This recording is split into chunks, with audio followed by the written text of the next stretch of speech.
and the stepping back from what our particular event is today, I've been reflecting on something that Srila Prabhupada spoke about again and again,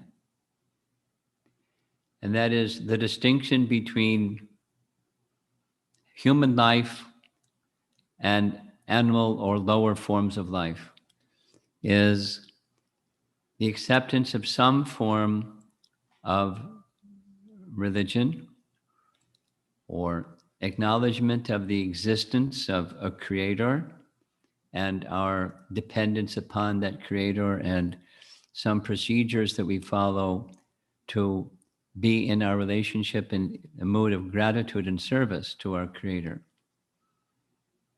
the one who's maintaining us, the one who's caring for us, without whom we cannot live for even a moment. So this is the starting point. Those who are not human or not participating actively in some form of religion will live like animals and birds and fish and other forms of life where they also have some habitat, a home, whether it's a bird nest or a hole in the ground, whatever. They also have a place where they stay. And in that place where they stay, they do what living entities do that stay. Commonly, they have a family. And so grahasta, the first syllable, griha, indicates home. And those who are situated in the grahasta ashram are living in a home. But the second half is ashram. It's ashram meaning a place where there's spiritual culture. So right now I'm in Houston, and the building where I'm staying is known locally as the sannyas ashram for sannyasis to stay. Sannyas quarters in English, but the ashram, place where there's spiritual culture. Brahmacharya ashram, grahastha anara ashram, vanaprastha ashram. The ashram can mean the place. It can also mean the activities that you do within that frame of the stage of life. So those who are grahastas have a griha, they have a home. So the thought that I have to share is because the family that's hosting this, because they recently purchased a house, want to follow standards of religion and have a housewarming or a yagya where mantras are chanted and ghee is offered and grains are thrown into the fire and auspiciousness is created. The place becomes sanctified for what?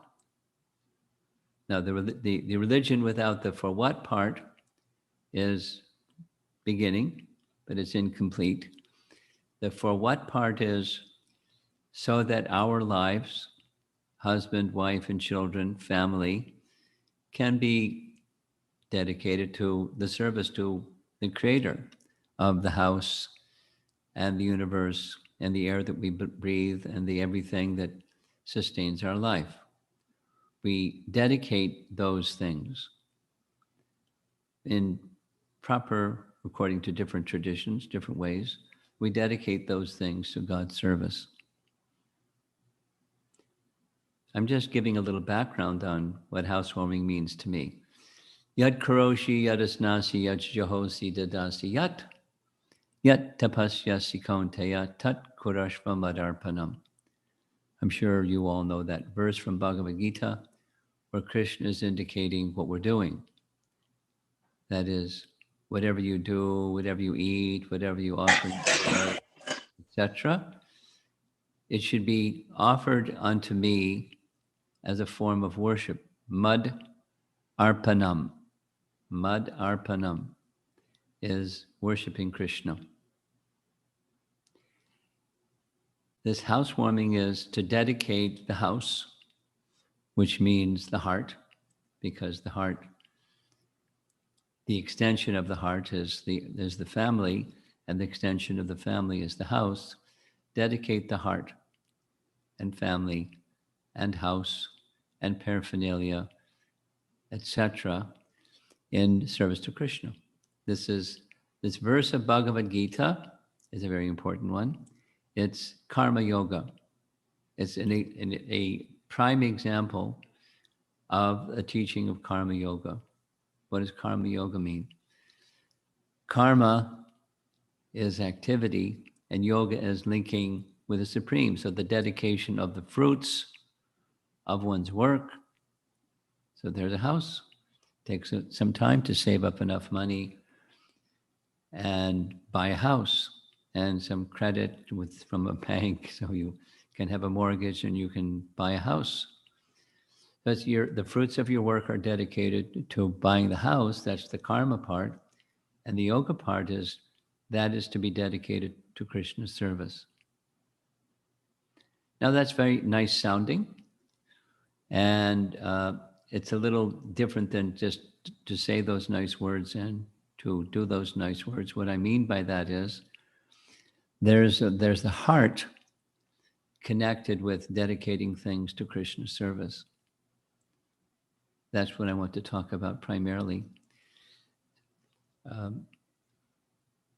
In the morning, during our Srimad Bhagavatam classes, we've been reading Uddhava Gita. You're all familiar, for sure, with Bhagavad Gita. That's Krishna speaking to Arjuna and responding to Arjuna's questions. And Uddhava Gita is in the 11th canto of the Bhagavatam, starts with chapter 7.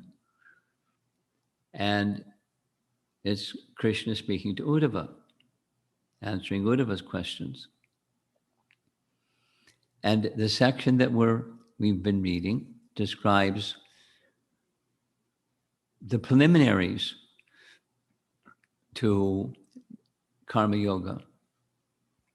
The preliminaries to karma yoga are knowledge and detachment. And one section very, very much reminds me of what we're doing today, the housewarming. The speaker is Dattatreya. He's speaking to King Yadu, an ancestor of Krishna in the Yadu dynasty. And he's explaining how he, Dattatreya, sees the world. And he sees the world with the eyes of abject detachment. He's not a grihastha. But knowing that there are grihasthas, he speaks about those that are grihasthas.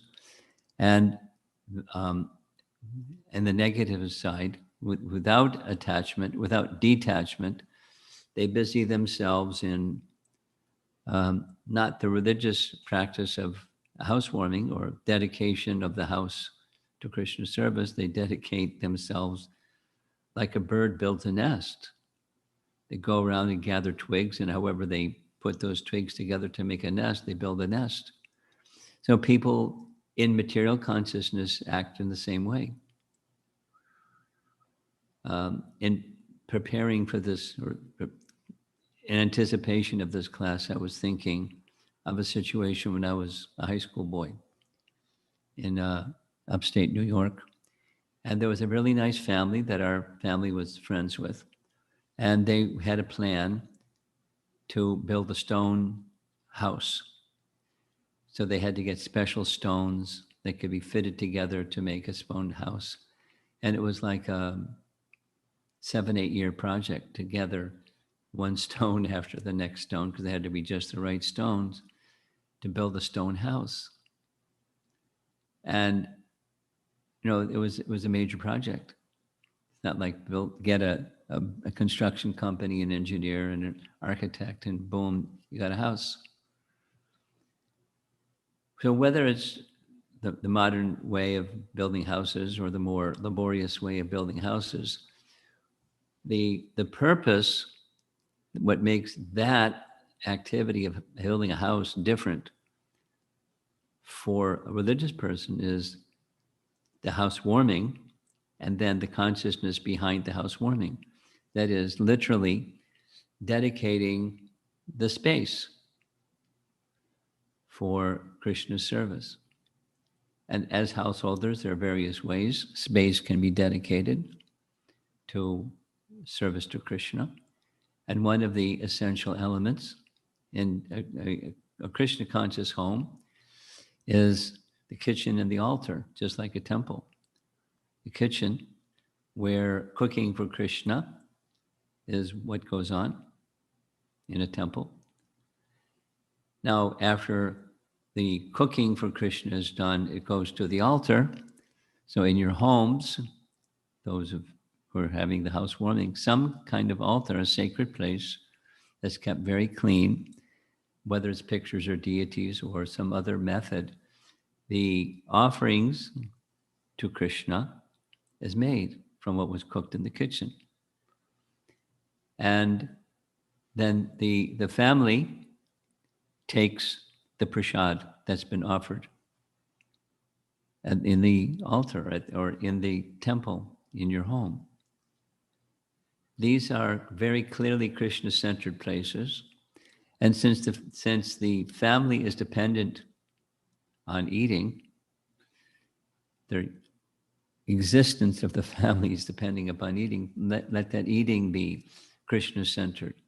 Let the sleeping be Krishna-centered. Let the activities that the family members do together be, by design, Krishna-centered, as far as possible. Of course, there are practical things we all have to do in life, but even the practical things, the mindfulness that Krishna is at the center is the idea. That's this yad karoshi, yad asnasi, yad jahosi, dadasi yad. Pretty much covers everything. That's to be dedicated to Krishna service. And if not, it's entangling. The whole of material existence is illusion or illusory happiness. And the Krishna-centered life is genuine happiness, spiritual happiness. So it's not just, you can celebrate. Congratulations, this family that worked hard and saved some money and bought a house, either built a house or bought a used house, whatever. Now the family can reside happily there. That's the fruit of activity. Then the dedication of the fruit. That means, the lives of the person who lived there, somehow different families will have different activities, but the principle is the same for a spiritual family or a Krishna conscious family, that you do spiritual things together in the house. You have kirtan together, you read together, you chant together, you worship together, you honor prasadam together. And although it's your house, it becomes like a temple because it's dedicated to service to Krishna. Prabhupada would say like that many times. One specific time I'm thinking at the moment, he was visiting in Detroit. And at this particular visit, they had just rented a house. The devotees there had been doing some outreach, and there was some number of devotees. And, at that time, there wasn't money to buy property. So they rented a house, and Prabhupada visited the rented house. And he was saying, we call this house a temple. Why? It looked like all the other residential houses in the neighborhood. We called it a temple because here Krishna is at the center. The cooking is for Krishna, et cetera, everything, where Krishna is at the center. And housewarming is meant in principle the same. What's the difference between a house and a temple? In this case, it was a house, but we were calling it a temple. And why? So a housewarming is the dedication of the house and the people in the house to Krishna service in a natural way. all the activities of family life have their place in service to Krishna. And if something just falls off the map and doesn't fit in with that which is meant for Krishna's service, you leave that to the side and streamline everything and stay on the do it for Krishna path. Accept things that are favorable for serving Krishna. Leave aside things that are not favorable for service to Krishna. And that's and all the rest. This is housewarming. Housewarming. Now there's specific rituals in our Vedic texts that are appropriate for the purpose of consecrating a place, the kshetra, a field, the home, griha, to sanctify it fit for service to Krishna. In our case, you, the family, if you have a priest, fantastic. If not, just have kirtan, because it has the same effect of sanctifying the place. Sanctifying the place. That's a procedure that's standard in our Gaudiya Vaishnava culture. Wherever the Sankirtan, the congregational chanting of the holy name, takes place, Brahmarpanam, Brahmahavir, Brahmagnau, Brahmanau Hutam. Krishna explains that the place becomes sanctified. It comes to the platform of Brahman just by the sacrifice. The sacrifice in this case, chanting of the holy name, congregational chanting of the holy name. And it can be as few as just your family members. Of course, that's the beginning of the auspiciousness, and then you continue to generate further and further auspiciousness by further kirtan, hearing and reading, discussing Krishna topics together from the scripture, worshiping of the deity, again, same list. And we take active part in submitting ourselves and, the I and mine elements of life to Krishna service. We dedicate all those things to Krishna service, Madarpanam. So those are some thoughts that I have on the housewarming topic. And it marks the distinction between human and animal life. And it's not just a ritual, and then that's it, our attention goes elsewhere. Your attention should continue to stay in the dedication. Think carefully as you go forward in time how the house and its facilities, etc., are being well utilized in ways that are favorable to Krishna service. This is our bhakti process. So thank you for inviting me to speak. It's a little different speaking virtually like this than being in your home with you. But here we are. The pandemic is still moving along. And let's see when it gets to the point where we can actually mix together again. So Ramananda, I'll leave it up to you to invite your group of people to speak something or draw things to a close or whatever you think is appropriate.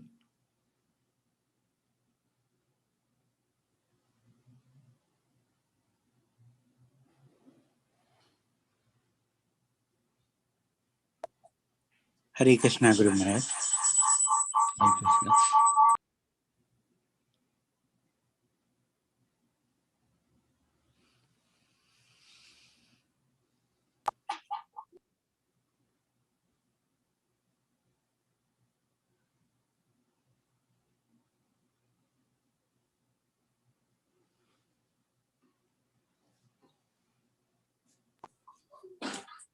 Hare Krishna, Guru Maharaj.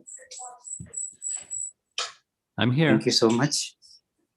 And Somu Prabhu, he is happy and satisfied.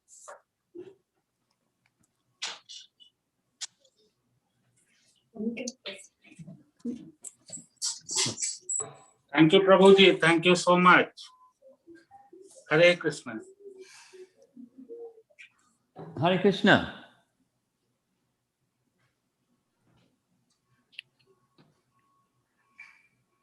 Thank you, Prabhuji.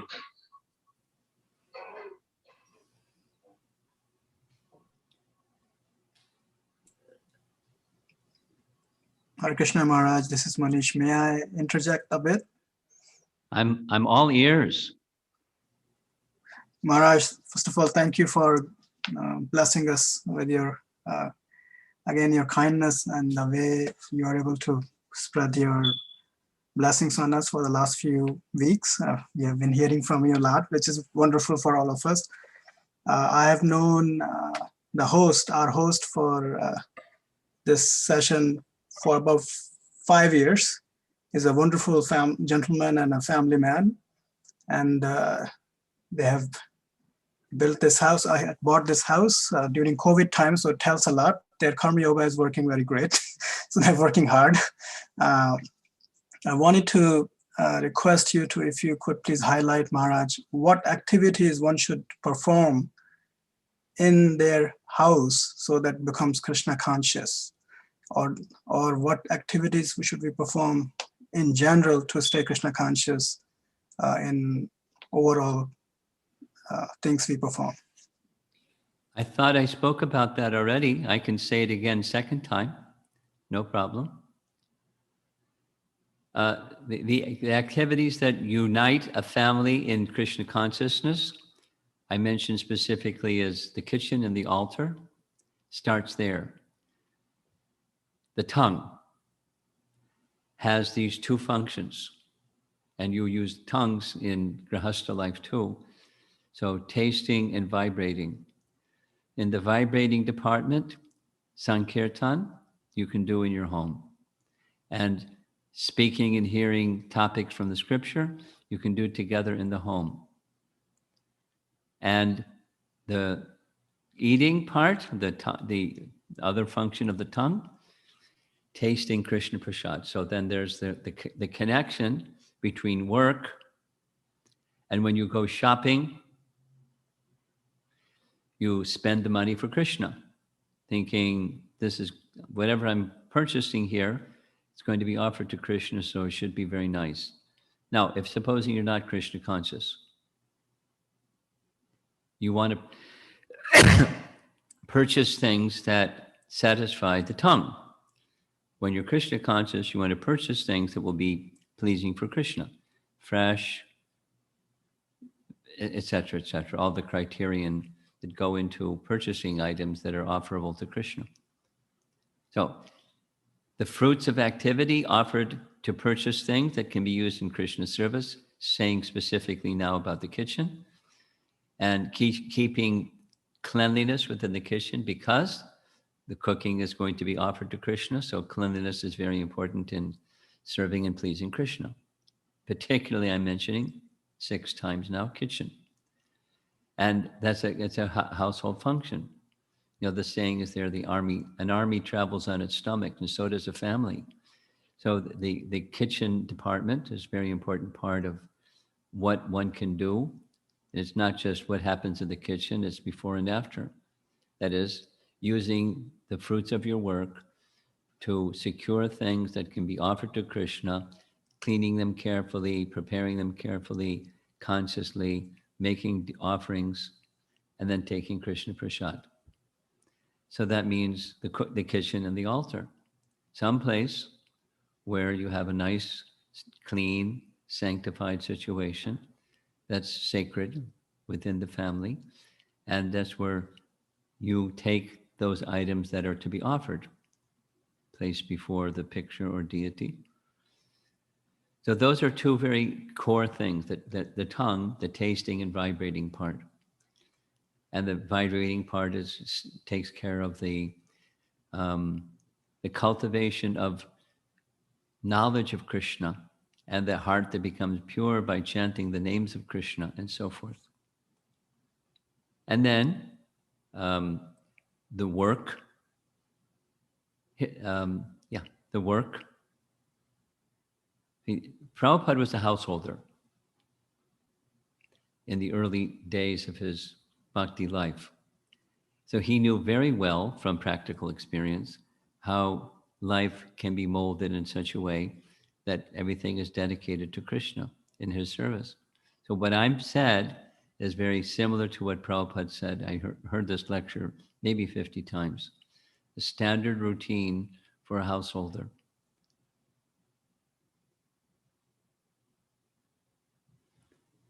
And these core activities can be done in different ways, of course, but in every ashram. You make your home a temple. And when you go to the temple, you appreciate the special opulence of the deity worship and so forth. But when you return back to your home, the home is also like a temple in some of the very same ways. And the children can be engaged according to their interest.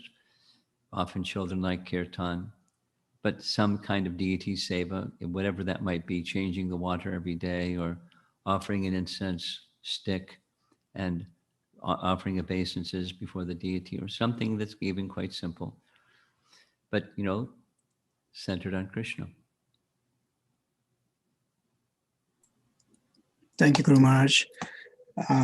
Our host also invited Ramanda Prabhu's deities very kindly at their new home. Shri Shri Gaur Nitai is there in the new house. And they have also conducted a Ramayana path. So Maharaj, you have been giving classes about Ramayana for the last few days. If you would like to, please connect both deity worship and Ramayana as well. Thank you, Maharaj. Are you asking me to connect Ramayana with deity worship? Is that what you're asking? Or both topics, Maharaj. So if you could like to give Well, us. it's just connected with hearing.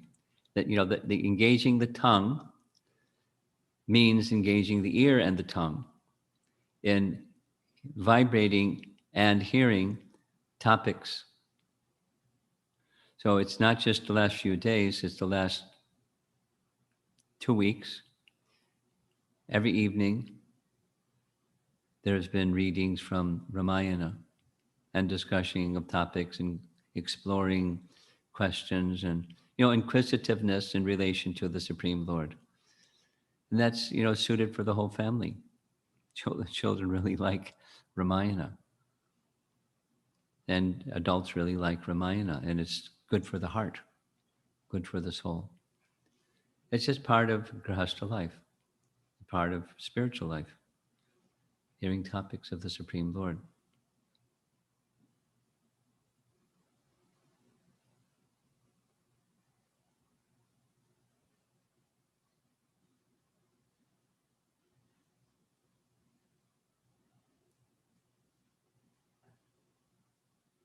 Thank you, Guru Maharaj.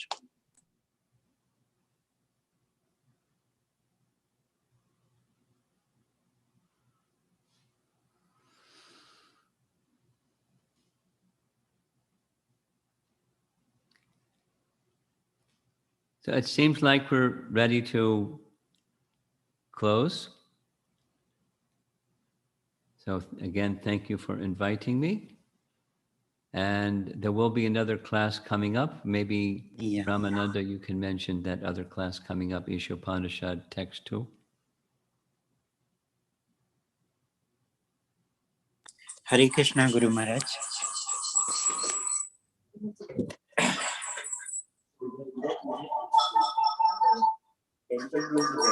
Oh, Hare Krishna, Guru Maharaj.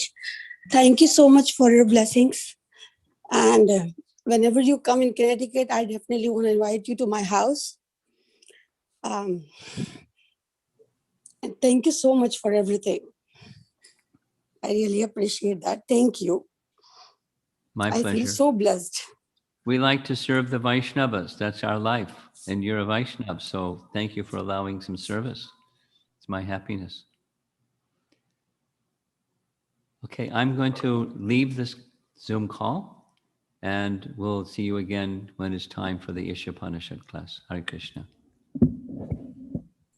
His Holiness